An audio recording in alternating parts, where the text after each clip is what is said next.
morning, Trinity family, and whoever else might be watching online. My name's Jeff Gallagher. I'm one of the pastors here at Trinity Baptist, and it's my pleasure to give you a little devotional thought here for this new week starting today, Monday, June the 15th. Before we get into our devotional, though, today, I thought I'd just give you a couple of housekeeping items. We've been pumping out a whole bunch of different devotionals and other things that we've been calling Trinity TV. And just so you know, with our church reopening soon, we're going to be closing down Trinity TV at the end of this week. So that means there won't be any more of these online devotionals, though we can recommend some other things if you need some recommendations. And most of our kids stuff will go to the Trinity Kids Facebook page. I'm going to keep my Tuesday Bible study going for sure until the end of June. So that's one exception, but everything else will be kind of shutting down. And as I mentioned just ever so briefly here, in case you haven't heard the news, our church will be able to allow all of you to come back with, of course, limits on social distancing and such.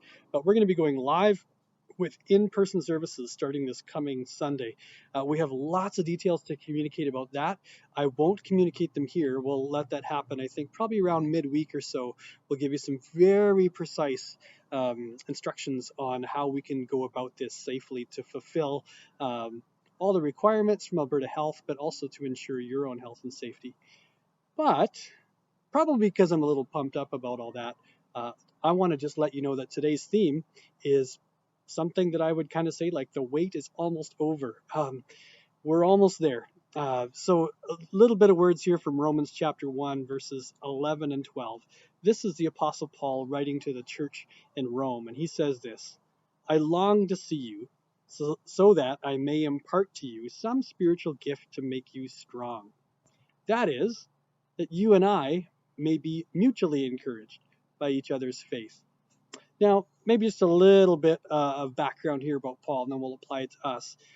Paul had, at this point, not been to the church in Rome yet. In fact, he wrote this letter to the Romans and a different letter to the Colossians, both of them being churches he hadn't been to yet and he hadn't planted yet at all. Someone else had done that work.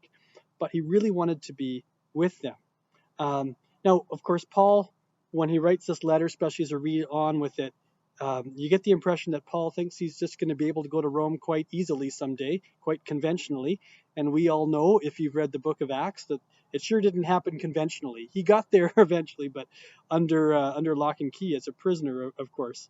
But he did have the same desire, though, to impart to them something to make them strong. And he flipped it around, though, to also say that for sure, we'd be mutually encouraging each other in our faith. So his context was, of course, different when he was writing this letter. But when I read these words into our context that we have right now, there's some similarities and some differences. It's not that I've never seen you or met you guys before, but it's been a long time. It's been months upon months, in fact, and I can't wait to see you guys. So I know when I read these words, I long to see you so that I may impart to you some spiritual gift to make you strong. But that's hopefully not me sounding too egotistical or anything like that. And that's where I think verse 12 is great. That is, that you and I may be mutually encouraged by each other's faith. In fact, I think one of the ways that we're going to do that best when we do get together again, sometime in the Sundays following, for probably a number of Sundays, I would love for you guys to be able to share the encouraging stories that you might have of what God's taught you through COVID. He's probably taught you a lot of painful lessons, maybe joyful lessons, but we'd love to share all those things and mutually encourage each other with our faith. So be thinking about that in the days ahead so that you have something perhaps to share.